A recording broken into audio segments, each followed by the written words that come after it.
asalaamaaleykum suñu mbokk yi comme lu ñu koy fas yéene di def altine bu nekk ci Madère TV point de vue ngeen mun ko seetaan sur www.maderpost.com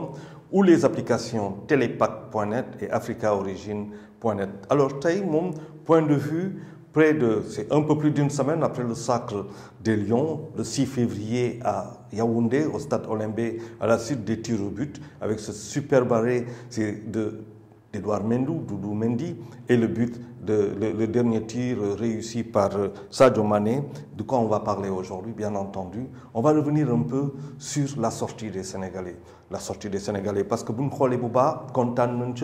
trop il y a eu beaucoup d'euphorie, on a exprimé notre grande joie, et pas plus tard qu'hier dimanche fépp dégg naa bu nekk partout au Sénégal foo mun ci dem doon génte suñu coupe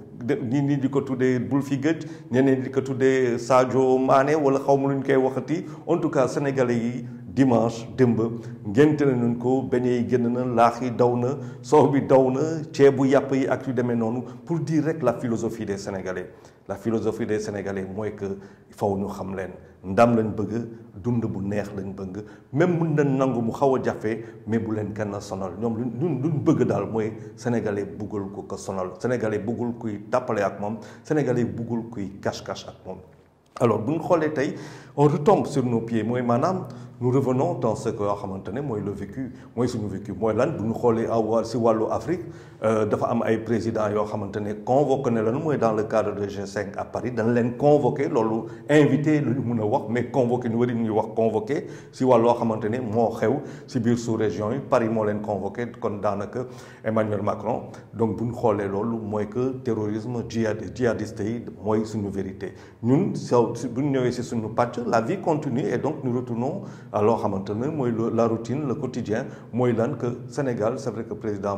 mu ngi bouger, dafa war a dem defe naa Bruxelles, mais dafa am leneen loo xamante ne aussi mooy suñu réalité. C'est que président au mois de décembre il avait annoncé le retour du premier ministre. waa assemblée nationale mooy député yooyu def luñ seen war parce que loi moo ko dindi woon, kon loi moo koy installé, def nañ loo xamante ne pour mu ñëw la. Donc janvier romb na, février daanaka ñu ngi si xaaj ga, le 14 aujourd'hui. Je rappelle que c'est aussi la Saint-Valentin, que les gens peuvent aller dans les restaurants en couple ou ailleurs,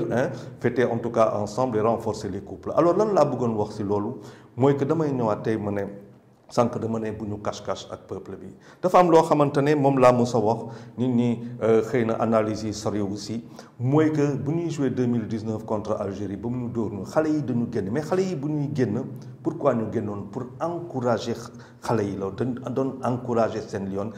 lion yi ne leen bés dina ñëw. Kooku moo doon la sortie massive de Sénégalais. bu ñu demee ba si loolu avancé tuuti, près de 2 ans après, 2 ans yi sax mot na ko ba romb ko, mooy bu ñuy ñëw au mois de mars ñu dund ñun ñëpp loo xamante ne dañ ko métti loolu. kon xale yi dañu gënoon encouragé ba lépp mars 2021 xale yi génn pour lan? Xale yi génn pour wax seen naxar, et de la pire des manières, ay ëmët yu doy waar. bii ñu ñëw génn pour wane seen bànneex. ñetti pàcc yooyu boo ko xoolee boo ko analyser faw nga xam sénégalais yi lu ñu def. Sénégalais yi lan lañ def mooy que dañuy wax. Sénégalais yi nag dañ wax ak nguur gi, man loolu laa jàpp, dañ wax ak nguur gi. te nag bu ñu waxee tam ak nguur gi, waaw ko nguur gi leeral jeu ba. Leeral mooy lan? Mooy que Sénégalais de la même manière qu'ils ont fait ça, ils ont montré qu'ils étaient capables de tout, de sortir en masse pour encourager, de sortir en masse pour des émeutes, de sortir en masse pour célébrer la victoire. Ça veut dire que c'est un peuple qui est très cohérent, et c'est un peuple qui connaît, qui sait ce qu'il veut. Maintenant, c'est à nous de leur dire la vérité. Quand je dis nous, je parle bien entendu de ces élites, en tout cas qui gouvernent, qui doivent parler au peuple, et ça commence par le président de la République. Président tey war na leeral mbir gi. Sénégalais yi loolu lañ koy laaj, waxuñu leneen lu dul loolu. Dante que fonk nañ ko, parce que tam bu ñu ko waxee bëgguñu ko noonu, déet nangu nañu yenn yoo xamante ne def na ko. Daanaka président de la République ñun waxante dëgg bu dee yenn liggéey yi en tout cas liggéey na fi, kooku moom faw ñu nangu ko. Am na tam chance parce que indi na fi Coupe d'Afrique loo xamante ne 60 ans kenn defu ko. Wante nag dafa am loo xamante ne mooy le bilan matériel ak le bilan immatériel. Sénégalais yi si ñaari lañ koy xaar. si bilan immatériel nag ñu ngi koy xool ñu ngi koy seetaan di ko xaar te defe naa tey buy dem ba di nommer premier ministre ban premier ministre lay nommer est-ce que dafay nommer benn premier ministre boo xamante ne uniquement politique par rapport à 2024 par rapport à un projet peut-être de succession kooku mun nañ ko nangul c'est la moindre des choses que moom buy war a dem muy préparer sa succession est-ce que succession c'est dans son parti la koy defee maanaam son champion kooku mu ngi bokk APR wala son champion mu ngi bokk benn bokk yaakaar ou son champion peut-être est dans opposition koo xamante ne dina am mu waxtaan ak moom donc président si joute yooyu lay nekk maanaam si configuration boobu la mun a nekk par rapport à une succession kooku mooy daanaka day dem mais pour mu gën a yomb si Sénégalais si ñëpp pour mu gën a yomb faaw que mbir bi leer Sénégalais yi dootuñu nangu yenn yi te man loolu laa jàpp loolu président bu ko defee ñun ñi xam nga xamante ne législative yaa ngi ñëw mais loolu président bu leeralee mbir yi ba sénégalais yi xam lu mu demee législative yi dina doon ay rendez-vous électoraux yoo xamante ne dina gën a yomb pour tous les sénégalais. Pourquoi muy yomb pour ñoom parce que mbir bi leer na si ñoom ñooy xool nag affaire bi comme leer na par rapport à la présidentielle ñoom ñooy xool est-ce qu'ils vont choisir la cohabitation. mu nekk peut-être benn problème mun na nekk benn problème institutionnel buy posé au Sénégal pour la première fois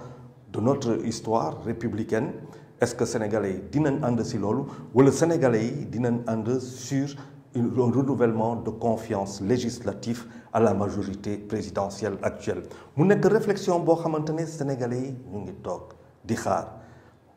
bu ñu leen leeralul mbir yi ils feront leur choix et au sortir des locales que nous avons faites tout récemment, c'était le 23 janvier, il est vrai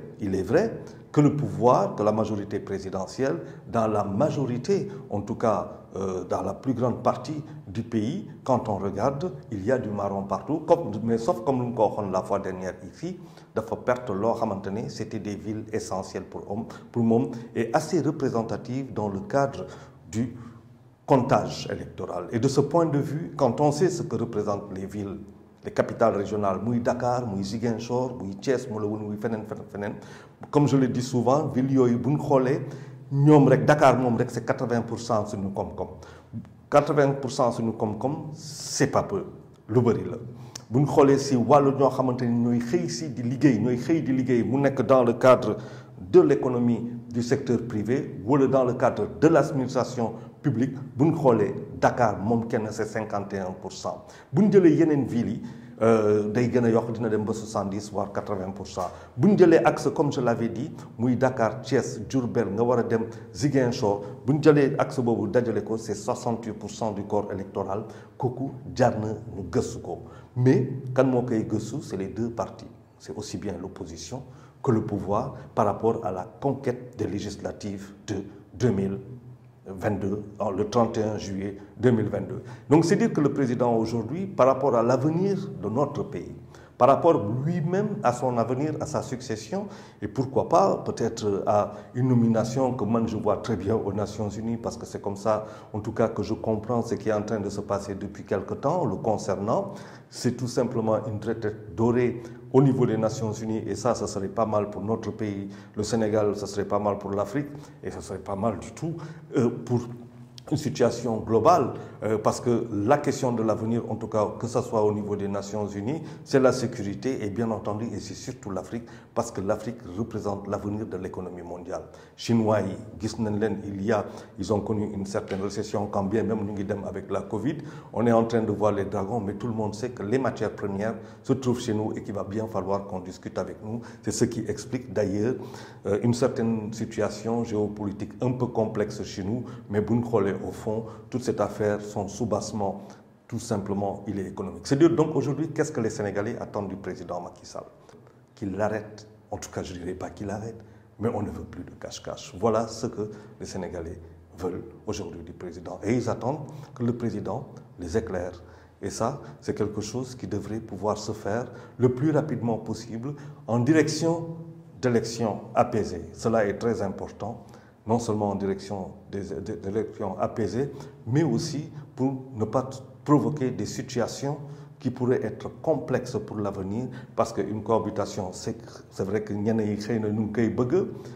mais elle pourrait être lourde de conséquences, encore que ce n'est pas dire aux gens n'allez pas voter pour l'opposition. Au contraire, chacun doit voter en son âme et conscience selon ses propres convictions. Loolu laa wax kuy voter da ngay voter selon tes propres convictions ak selon tes principes. kenn du ñëw tegal la loo xamante ne la lii nga war a voté wala jox la xaalis wala jox la lii wala jox la lale pour nga votel ko parce que boo ko votelee tam moom nga votel la sa bopp maanaam privilège yi moom moo koy am nit booy votel da ngay votel koo xamante ne amal na la njëriñ bu dee loolu mënul am ça ne vaut pas la peine te tam bu la amalee njëriñ bu dee sa bopp rek nga ko xalaat mooy erreur bu rëy la parce que bu lay amal njëriñ il faut comprendre que yow amal la njëriñ mooy amal njëriñ sénégalais bu ne nga xamante ne kooku mu ngi Dakar moo xam mu ngi Tambacounda moo xam mu ngi Kédougou Matam Podor wala fu nekk Ziguinchor moom moo si xam dara. Donc voilà le grand rendez-vous que pour moi le président de la République Macky Sall a aujourd'hui avec les Sénégalais yi ñu ngi koy xaar si loolu laa jàpp mais gannaaw xale yi Sénégalais yi ñu ngi koy xaar xale yi ñoo koy gën a xaar. xale yi ñoo koy gën a xaar et il est heureux d'ailleurs que mu jël ay décisions yu am maanaa comme ni ñu ko fi waxoon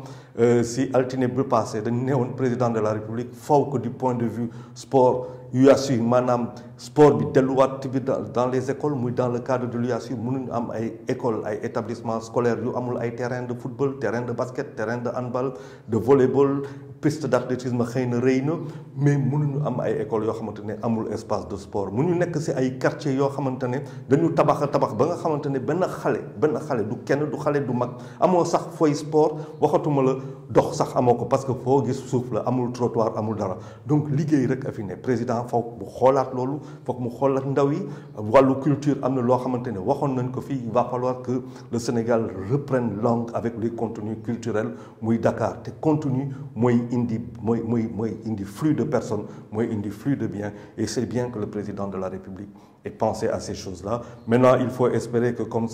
ça ne soit pas que des vœux yoo xamante ne des intentions qui resteront dans le cadre fermé d'un conseil des ministres. Il va falloir que cela se transforme, il va falloir que cela se réalise dans le quotidien des Sénégalais. Mais avant tout ça, les Sénégalais attendent aujourd'hui, et c'est mon sentiment, comme je le dis, les Sénégalais attendent du président de la République qu'il clarifie les jeux, parce que le cache-cache, les Sénégalais n'en veulent plus. Alors, c'est fini pour aujourd'hui. De leen jox rendez-vous altine bi di ñëw bu neexee Yàlla. Encore une fois, point de vue, c'est sur www.maderpost.com, c'est sur telepac.net et africaorigine.net. Merci et au revoir.